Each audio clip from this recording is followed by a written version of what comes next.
Okay, let's unpack this.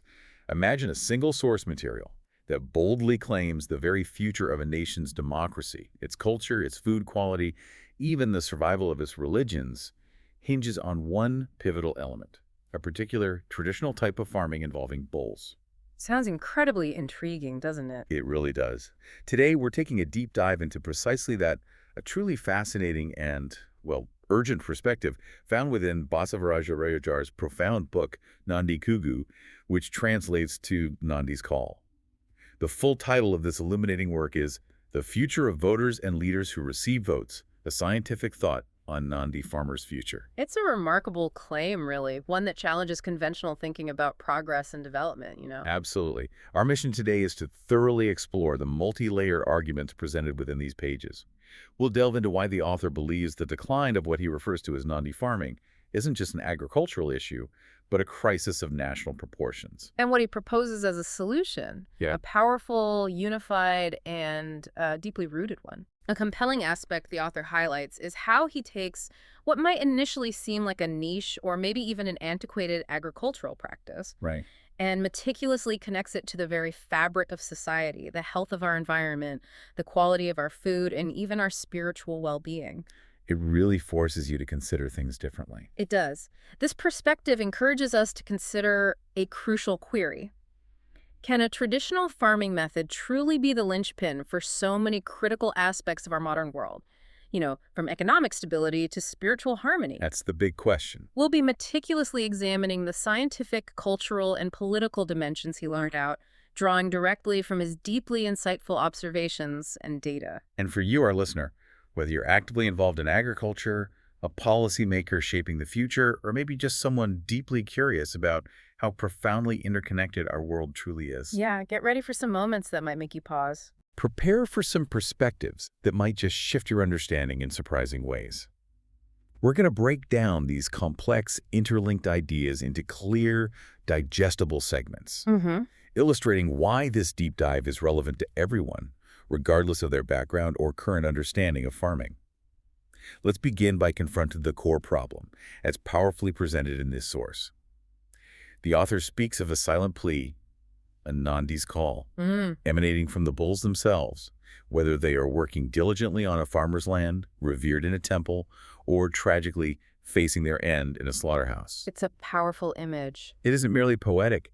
It serves as a stark and immediate introduction to what the author perceives as an escalating and deeply concerning crisis, one that has far-reaching implications for India.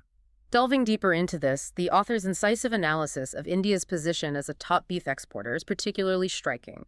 He methodically dissects the common misconceptions surrounding this issue. Well, he argues quite pointedly that the primary culprits are not the individual farmers, who might be forced to sell their cattle under duress. Okay. Nor are they the buyers, the slaughterhouse owners, or even those who consume beef. Instead, the fundamental and deeply entrenched issue, according to his scientific approach, which he defines as uncovering causes and effects to inform appropriate decisions, Right, the scientific lens. is the severe and systemic lack of supportive laws and comprehensive government schemes for farmers who dedicate their lives to rearing cattle. So it's a policy failure, fundamentally. He posits that the increase in beef exports is a direct and tragic consequence of this policy vacuum. And this is where the author's argument truly deepens, highlighting a profound and almost unbelievable contrast. He meticulously points out that the government readily offers numerous facilities, subsidies, loan programs for purchasing tractors, Modern machinery, yeah. and other modern agricultural machinery.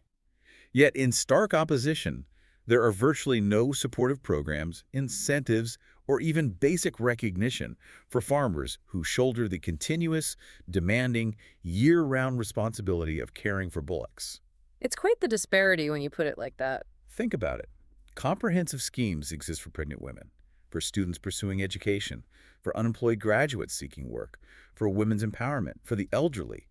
But for these bullock-rearing farmers, Who, he argues, contributes so much. exactly, who, as the author passionately argues, contribute so immeasurably and in so many unseen ways to society, there is almost nothing. Which means that it's almost inevitable they sell the cattle. That seems to be the implication. Without robust policies and dedicated schemes to uplift and sustain bullock farmers, It becomes virtually impossible to prevent cattle from being sold off and, inevitably, ending up in slaughterhouses. It's presented as a crisis born of neglect, not malice. This naturally leads us to a crucial query. Why such a profound policy disparity? Good question. What does the book say? The text suggests that this governmental oversight, coupled with a pervasive lack of public education about the immense and multifaceted importance of bullock farming, is the primary systemic driver behind cattle increasingly ending up in slaughterhouses. So, lack of support and lack of awareness. Precisely. It's presented not as a matter of individual moral failing, but as a deeply embedded systemic issue. The author contends that if we are to truly move forward with a scientific understanding of why India has become the world's largest beef exporter, we must look directly at these policy failures and the societal undervaluation of traditional practices rather than pointing fingers at individual choices. To truly unpack the gravity of this situation, Yeah. the author compels us to look back far into history.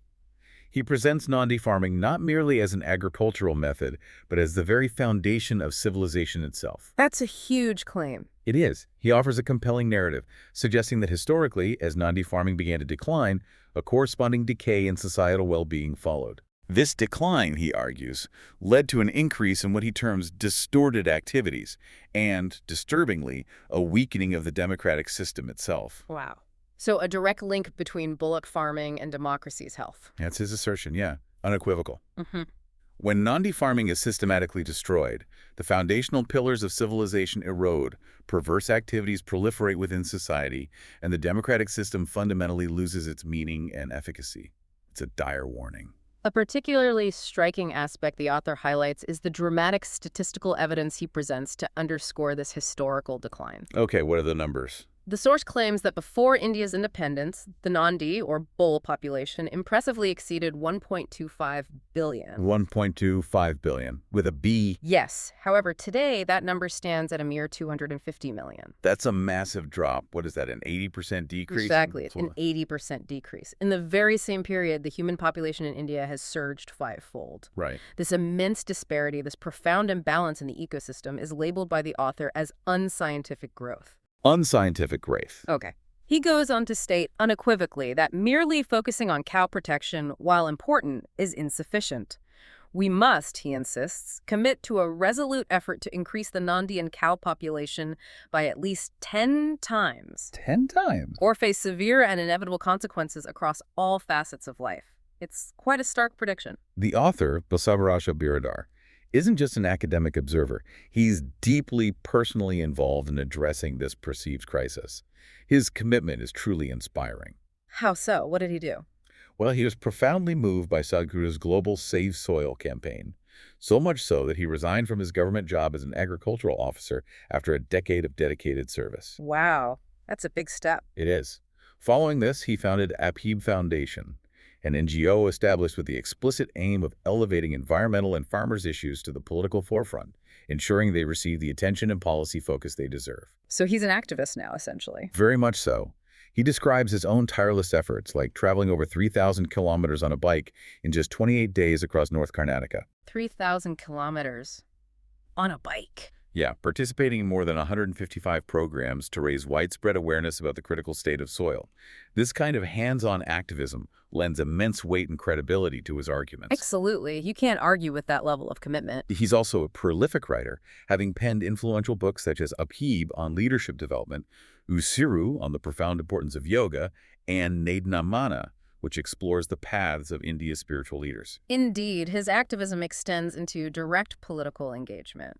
He organized a notable Naidnamana campaign during the 2023 assembly elections, Okay. specifically advocating for a soil rejuvenation law that would genuinely benefit farmers, striving to transcend partisan political lines. Trying to get actual policy change. Exactly. He actively facilitated the submission of petitions from farmers directly to political candidates, attempting to bridge the gap between grassroots concerns and legislative action. And drawing direct, profound inspiration from revered spiritual leaders like Pujasri Siddhartha Swamiji, he courageously launched the Nandi Yatra.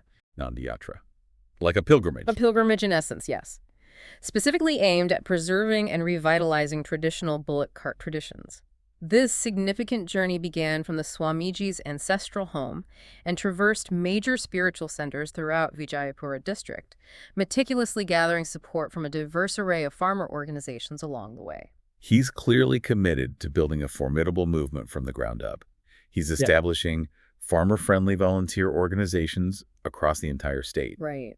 And crucially, he's launched the Nandi Koogu campaign with the ambitious yet deeply vital goal of increasing the Nandi population tenfold in the next decade. Tenfold again, that's a consistent target. It is. And this isn't just a local aspiration. He even cites the perspective of an international agricultural scientist, Dr. Chandrasekhar Biradar, Okay. who apparently stated that the only way to genuinely leave a beautiful, thriving environment for future generations is by thoughtfully integrating new technologies with traditional Nandi farming practices. So not rejecting technology, but integrating it. Precisely. The author notes that this specific historical moment of inspiration, sparked by such a scientific endorsement, directly led to numerous subsequent Nandiyatra campaigns being organized by various dedicated associations, demonstrating a growing momentum for his cause. This collective effort strongly suggests a vision that is not anti-progress or anti-technology, but rather one that seeks a harmonious and powerful synthesis. Yeah, like combining ancient wisdom and time-tested practices with modern scientific approaches and innovations. Exactly. The recent events he mentions, such as the Pada Puja, a traditional ritual of revering feet as a mark of profound respect performed by agricultural graduates at Sri Siddheshwara Swamiji's birthplace on January 10th, 2025, beautifully underscore this blend of traditional reverence and modern scientific recognition for these vital farmers. So tradition and science coming together. And arising from this burgeoning movement is a tangible and ambitious policy recommendation, a proposal for the state government to dedicate a significant 10% of its annual budget for a full 10 years, specifically to supporting Nandi farmers. 10% for 10 years. That's specific. Very. The author stresses that if the collective objective of the voters and the leaders who receive their votes is truly aligned, even tasks that seem utterly impossible can certainly be achieved. Right. And this book, Nandi Koogu, has been written and placed in the hands of the public with the singular aim of consolidating public opinion for the welfare and long-term prosperity of Nandi farmers. As we delve deeper into the author's compelling argument, a critical question emerges. If Nandi farming, as he suggests, is truly the cornerstone of so much, then what insidious losses are we already incurring by its decline? What are we actually losing? Exactly. Basavaraja Biradar paints a vivid picture of these profound impacts, stretching far beyond the farm gate, touching every aspect of our existence. He makes a compelling case that bullock cart farmers are far more than just agriculturists. They are, in fact, stewards of our very existence, playing crucial interconnected roles across multiple vital domains. Let's begin by exploring their profound contributions to the environment. #ChagTag environmental stewardship. First up, let's talk about the very foundation of life, soil health. Okay. Crucial. The author unequivocally states that bullock farmers' lands consistently demonstrate significantly higher soil fertility and vitality compared to farms that rely on mechanical tilling. Right. That makes intuitive sense. This is not just an observation, it's a critical fact, especially when we consider that scientific reports indicate a staggering 60% of Karnataka's soil is already in an unhealthy state. 60%? That's alarming. It is. These farmers, therefore, are quite literally on the front lines of preserving our most fundamental natural resource. They are the pioneers, the unsung heroes in the critical mission of saving our soil, providing a practical, organic solution to widespread degradation. A particularly insightful point the author highlights is the intricate mechanism behind this. The decline of Nandi farming directly leads to a drastic reduction in the vital organic carbon content within the soil. Organic carbon. Okay. The text notes with concern that 52% of agricultural soil across India has already suffered significant degradation in this regard. Conversely, the aggressive, deep tilling by tractors compacts the topsoil, fundamentally altering its structure. Compaction, yeah, that's a known issue. Right. This compaction, combined with prolonged exposure of the soil to direct sunlight, paradoxically converts precious solid and liquid organic matter into gas, further depleting the soil's life force. So tractors are actually releasing carbon, in a way. That's what he suggests. Yeah. And the author highlights a deeply concerning fact. While scientists universally recommend an organic carbon content of 3–6% in healthy soil, many plains districts in Karnataka possess less than 0.5%. Less than 0.5%. Wow. He firmly asserts that the most effective and indeed the first solution to restore our soil to its natural, vibrant state is a large-scale increase in the number of bullock farmers. And their environmental contributions extend far beyond just soil.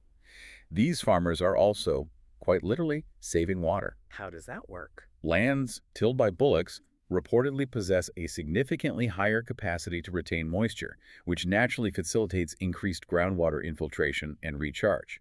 So the soil structure is better for water absorption. Exactly. This crucial process allows village streams, which are lifelines, to flow for much longer periods. But crucially, without Nandi farming, the land tragically loses this inherent capacity for natural water management. Makes sense. The author powerfully emphasizes that just as dense forest regions require abundant trees to thrive and sustain their ecosystems, agricultural lands need Nandi farming to remain alive, vibrant, and capable of supporting life. It's an ecosystem perspective on farming. It is.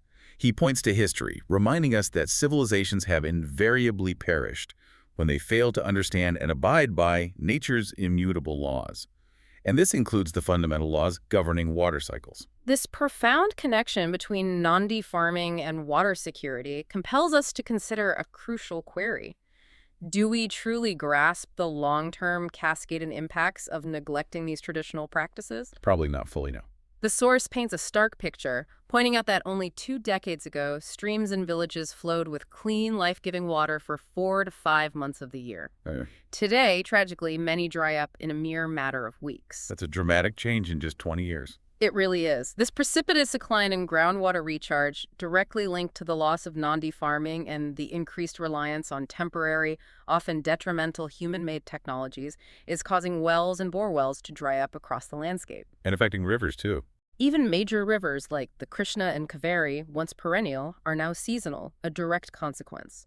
Furthermore, the pollution of dammed water, rendering it undrinkable, is a direct result of reduced river flow and the associated water degradation. Because the water just sits there. Exactly. Standing water tends to become impure, while flowing water naturally purifies itself.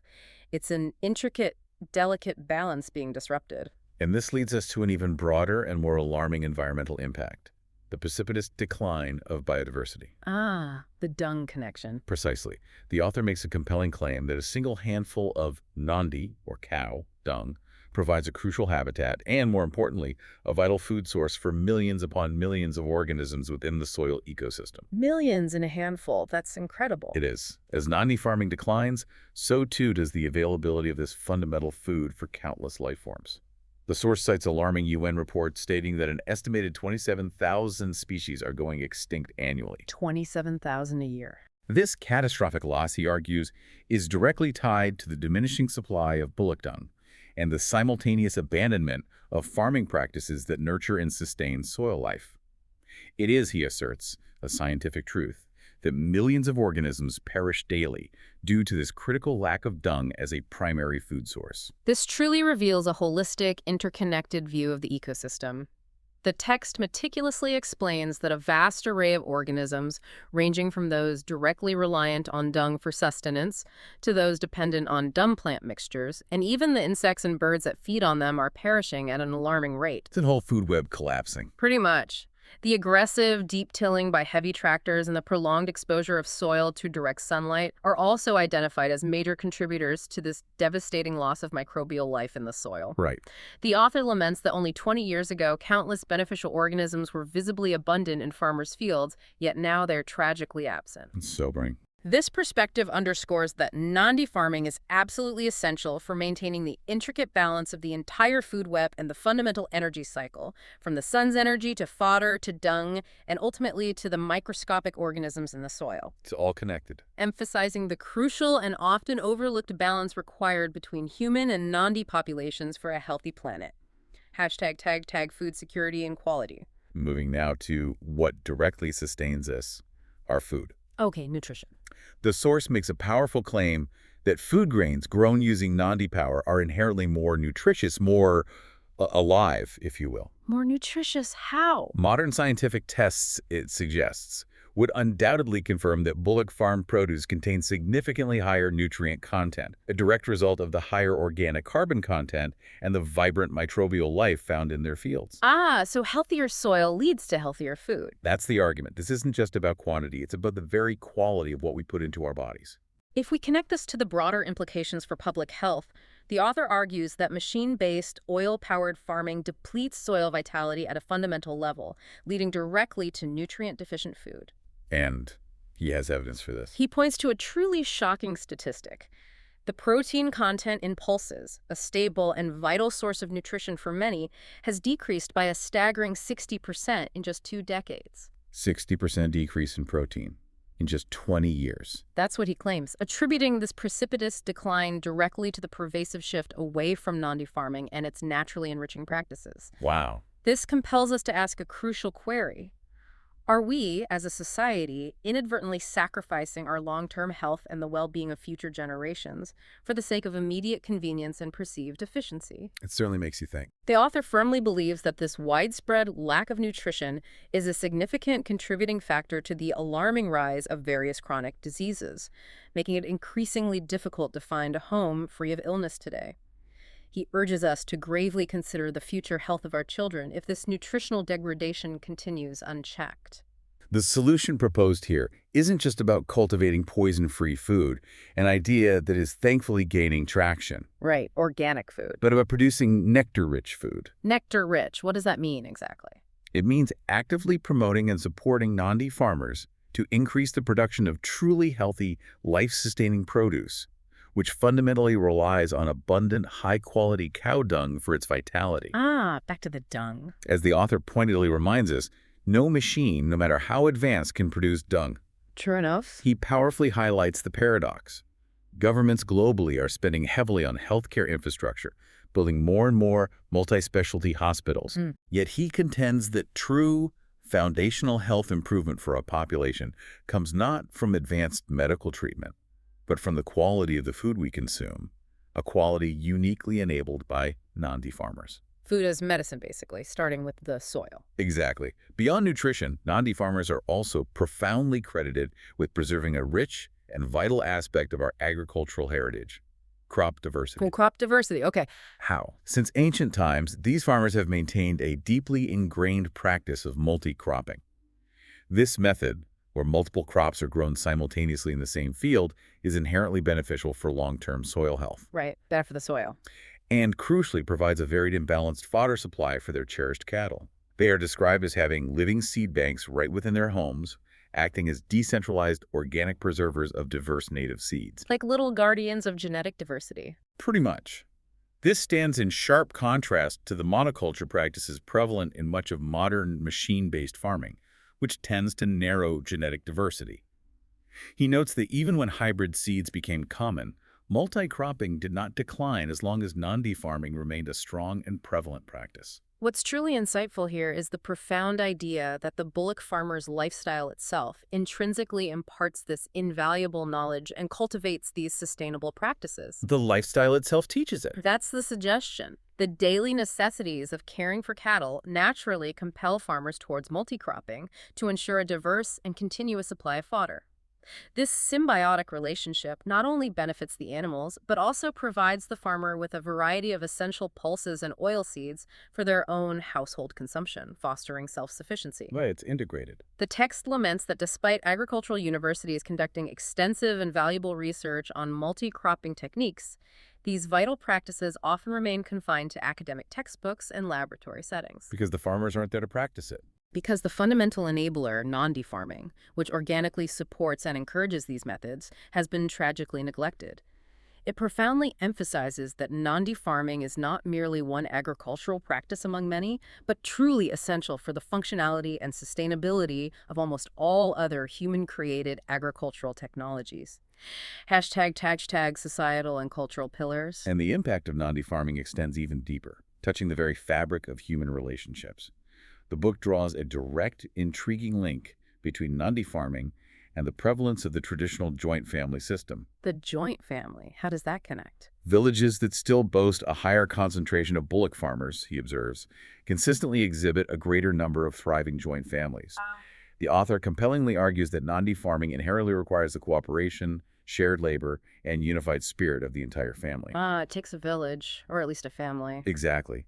Strengthening familial bonds and interdependencies as only those with robust family support can truly sustain this demanding yet rewarding practice. This assertion compels us to ponder a crucial query.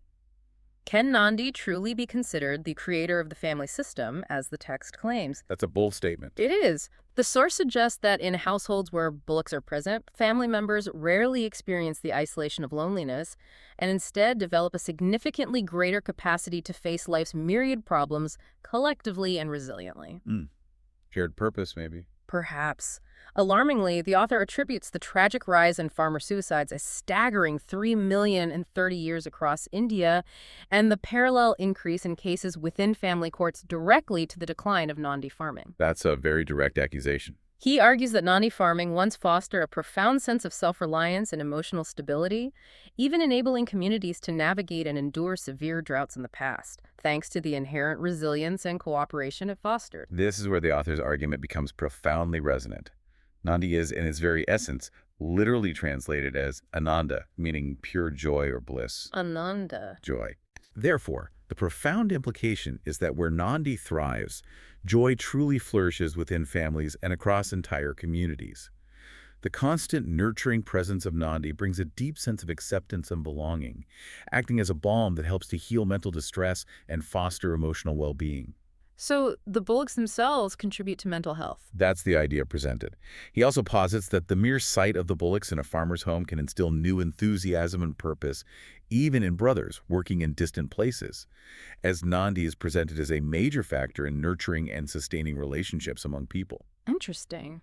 The head of a Nandi-owning household, he observes, typically plans for the long term, thinking generationally, and the daily collaborative work inherently requires a fair and equitable division of labor among all family members, further cementing their bonds. Beyond the intimate sphere of the family, Nandi farming is depicted as being profoundly intertwined with the very soul of Indian culture. Culture, too. The source asserts with conviction that a remarkable 70–80% of India's vibrant festivals and cherished traditions are, in some fundamental way, dependent upon or intricately linked to bullock farming. 70 to 80%, that's huge. It is. Bullock farmers, therefore, have historically been at the forefront of preserving, transmitting, and enriching Indian culture across generations.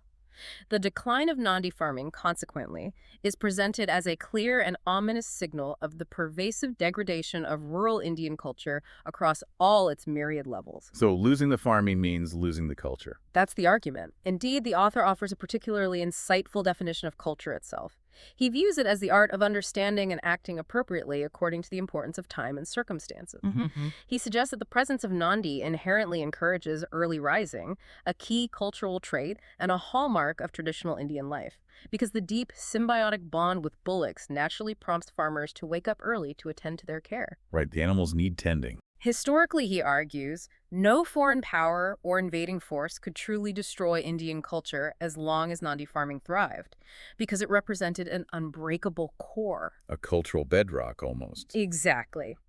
But the advent of machine-based farming led to the profound neglect of Nandi farming, directly impacting and eroding our cultural roots, which are fundamentally about people living together in harmonious, interdependent communities. He provides vivid examples to illustrate this deep cultural integration.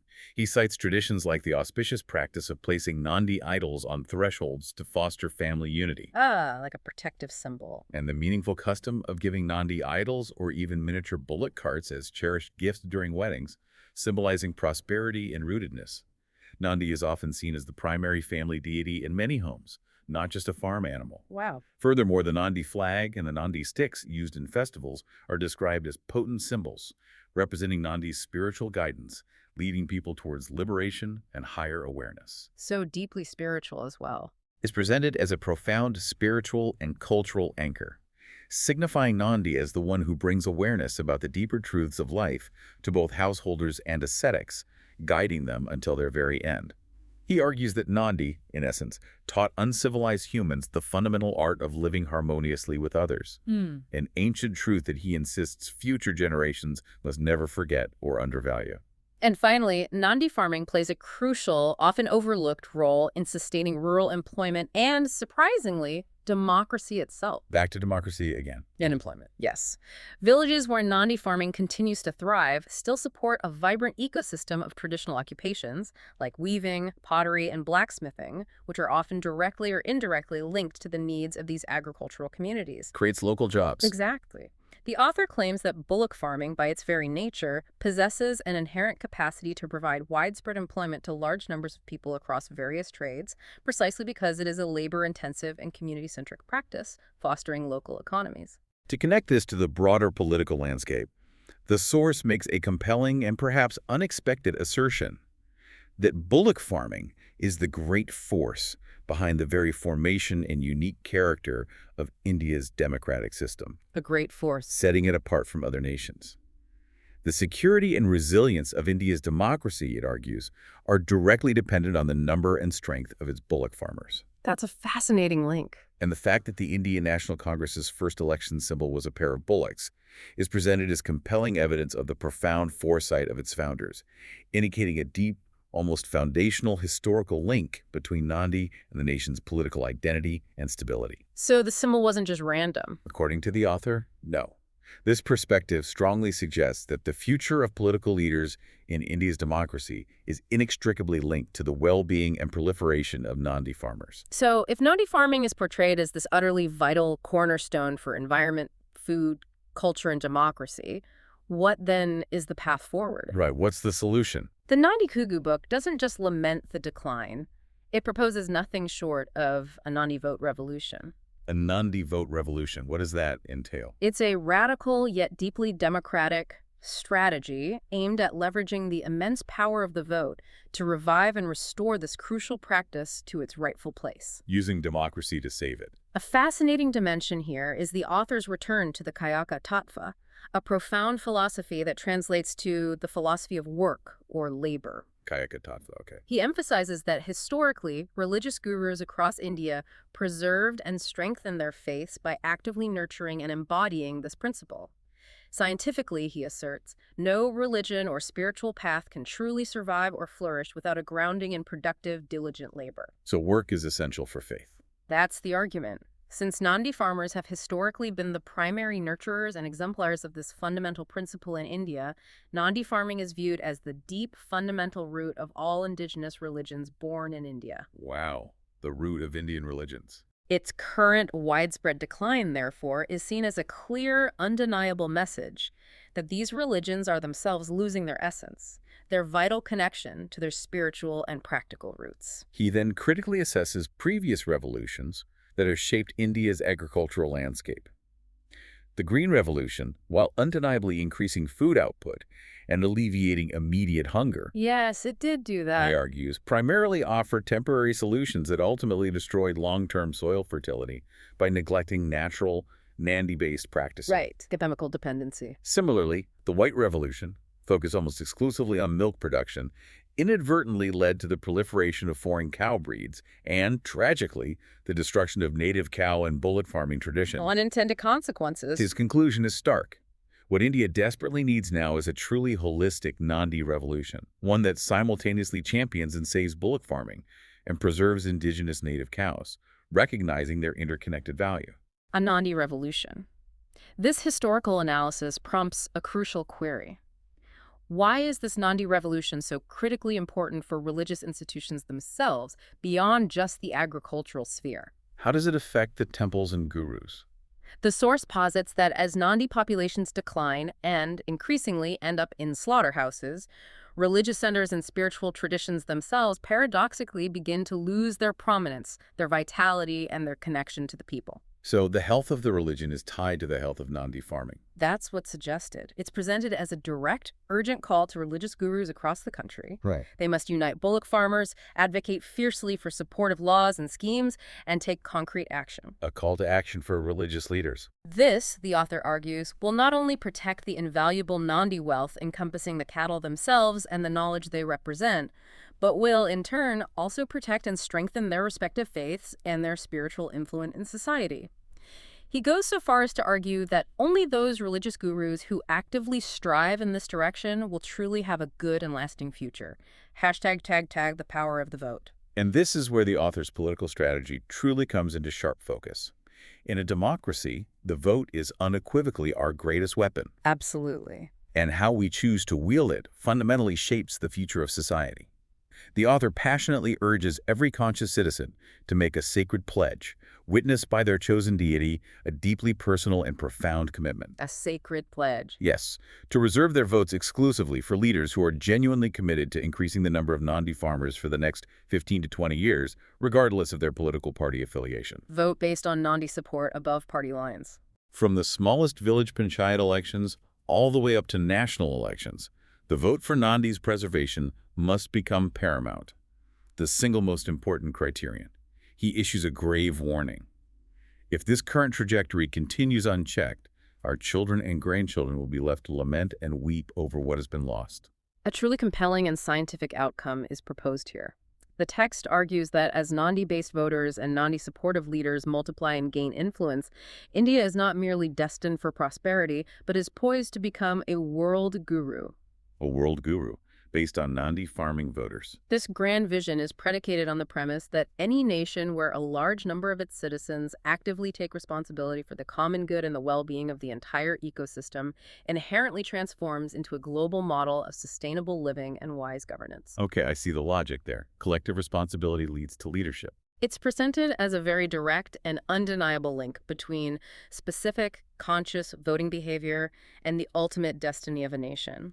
He firmly states that the first and foremost responsibility of conscious citizens is to actively work to increase the number of Nandi farmers, to cultivate a robust base of Nandi-based voters, and to seek out leaders who explicitly seek votes in Nandi's name, prioritizing this vital cause. The book itself, Nandi Koogu, is explicitly designed as a strategic tool within this proposed political revolution. The book is part of the strategy. Exactly. It's intended to consolidate public opinion, to galvanize collective will around the specific, actionable goal of implementing comprehensive supportive laws and a dedicated 10% budgetary allocation specifically for Nandi farmers. That 10% figure again? The author holds an unshakable belief that if the objective of the voters and the aspirations of the leaders truly align a rare but powerful synergy in a democracy, then even tasks that seem utterly impossible can certainly be achieved. Alignment is key. He stresses that now is not just a good time, but the right time for political parties to turn their attention and their policies towards Nandi,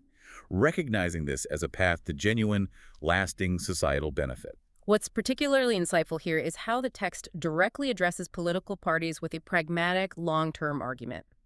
It claims quite plainly that no political party can sustain itself by simply providing freebies or temporary handouts for many years. Right, short-term fixes don't last. Similarly, relying solely on temporary infrastructure projects, while perhaps visible, will not secure votes or public trust in the long term. The argument is that Nandi power naturally multiplies natural processes, enhancing the vitality and resilience of nature as a whole, which then brings real sustainable benefits to the populace. Therefore, political parties that genuinely highlight and champion Nandi farming will not only gain profound public support, but will also be building a foundation for truly sustainable and prosperous governance. A more effective long-term strategy. A far more effective strategy than short-term gains, according to the author. Hashtag tag 3 dimensions of vote consolidation. The book goes into remarkable detail, outlining precisely how political leaders can effectively consolidate votes based on the Nandi cause, approaching it from three crucial angles: Kayaka, science, and bhakti. Kayaka, science, and bhakti. Okay. First, let's explore the power of Kayaka, which we discussed earlier as the philosophy of work or labor. This involves a systematic approach to identifying and honoring farmers who are actively and diligently engaged in Nandi farming, Recognizing their work. recognizing their profound labor. But it extends beyond that to include those in related traditional trades whose work is fundamentally Nandi-dependent, such as skilled weavers, essential potters, and vital blacksmiths. The whole ecosystem around the farm. Exactly. It also encompasses religious leaders, often referred to as Methodipists, the heads of spiritual institutions or monasteries, whose traditional work and community functions are often interwoven with the well-being of Nandi and the farmers. By promising and genuinely implementing supportive schemes and policies for these interconnected families, political parties can inspire a widespread and deeply rooted appreciation for Nandi power, illuminating the path forward just as light naturally dispels darkness. Then there's the compelling power of science. The text suggests a strategic approach of appealing directly to educated individuals across society, government employees, professionals in the private sector, and others with a scientific mindset.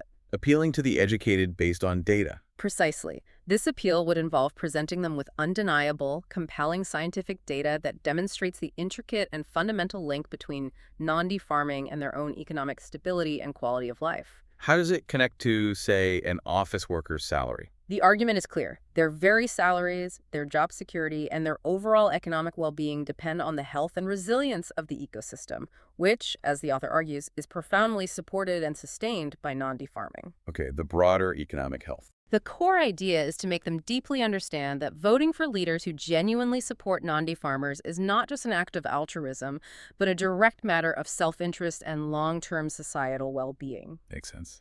This strategy could even involve training retired officials who possess a wealth of experience and credibility to serve as dedicated activists, spreading the scientific awareness throughout their communities. He notes that many individuals are already undertaking such efforts at regional and state levels, which he considers a very positive and encouraging development. And finally, the book outlines the profound power of bhakti, or devotion. Bhakti, the spiritual angle. This dimension involves tapping into the deep-seated emotional and spiritual reverence for Nandi that is so intrinsic to Indian culture. Religious gurus, spiritual leaders, are actively encouraged to guide their disciples and followers to cast their votes for Nandi-supportive leaders. Transcending party lines again. Transcending traditional party lines and focusing on this greater cause. He suggests a powerful ritual, asking people to pledge their vote for Nandi, with the Nandi idol on their home thresholds serving as a sacred witness to this vow. Using existing tradition. Exactly. This plays on ancient, living traditions like the Kami Malaya and Nandi Kol worship practices, which the author claims exist precisely to preserve and honor Nandi progeny and the bullock cart way of life. Right. Uniting elders who possess a deep, lifelong devotion to bulls for Nandi's preservation is viewed as an incredibly potent and unifying strategy, capable of mobilizing a significant and dedicated voting bloc. What's truly insightful here is the strategic alignment of traditional reverence and modern democratic methods. The source argues convincingly that as Nandi-based voters and Nandi-aligned leaders grow in number and influence, practical and sustainable solutions to many of society's most entrenched social problems will organically emerge. So more Nandi voters means fewer social problems. That's the claim. It even makes the profound statement that Nandishwara, the divine aspect of Nandi, worshipped in countless temples across the subcontinent, is a living, tangible testament to the idea that both those who cast their votes and those who receive them will ultimately benefit in multiple interconnected ways when Nandi farming is prioritized. A win-win through Nandi. This vision, therefore, seeks a future that is not only scientifically sound and practically achievable, but also deeply harmonious and spiritually fulfilling. Hashtag Vision for India as a world guru. The ultimate goal envisioned by the author is nothing short of for India to regain its exalted status as a world guru. The world guru vision again. Just as it was a prosperous, self-sufficient nation in the past, when wise kings and insightful spiritual gurus intuitively understood and prioritized Nandi farming.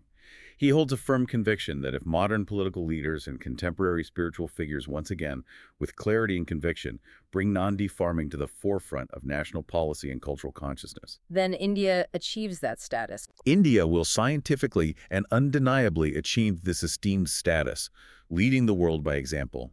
Indeed, this grand vision fundamentally hinges on creating a powerful and pervasive Nandi vote revolution to achieve the necessary democratic majority required for this transformative shift. It all comes back to the vote.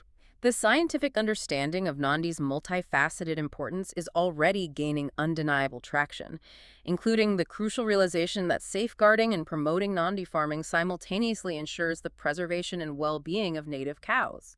Saving Nandi saves the cow. And the profound emotional power of Nandishwara, as eloquently evidenced by the vast network of Nandi temples meticulously spread across the entire country, is seen as a key unifying force for bringing Indians together under this shared vital cause.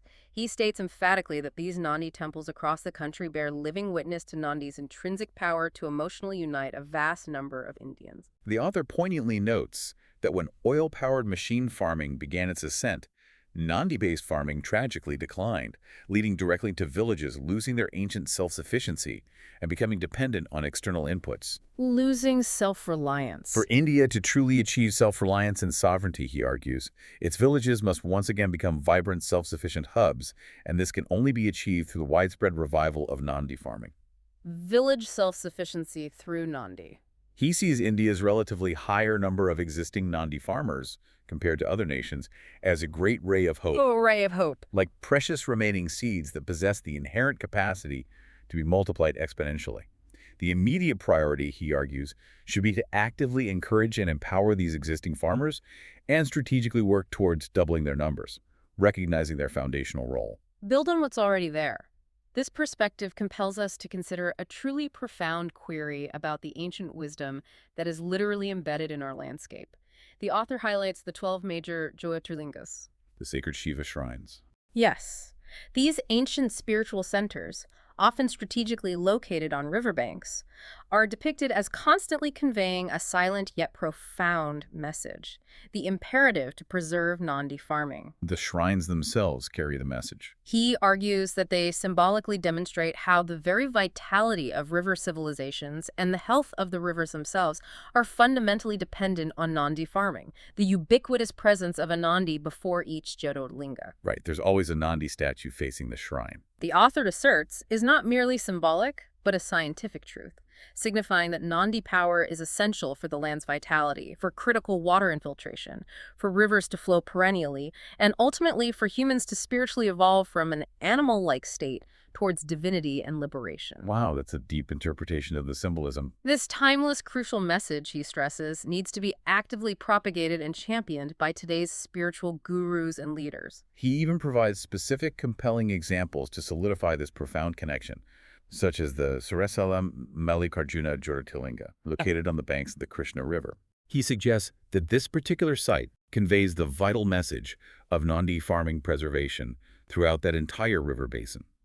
That's precisely why, he argues, Malaya temples and Kambi Malaya traditions exist and continue to thrive there. Practical manifestations of the belief. They are direct, practical manifestations of this deep-seated belief and a living testament to its importance. The author's comprehensive approach even extends to integrating the principles and importance of Nandi farming into national textbooks, Educating the youth. aiming to inspire and educate the youth from an early age. He also proposes the bold step of declaring Nandi a national animal, A national animal. That would be significant. which would provide the necessary impetus to enact long-term visionary plans for its preservation and promotion.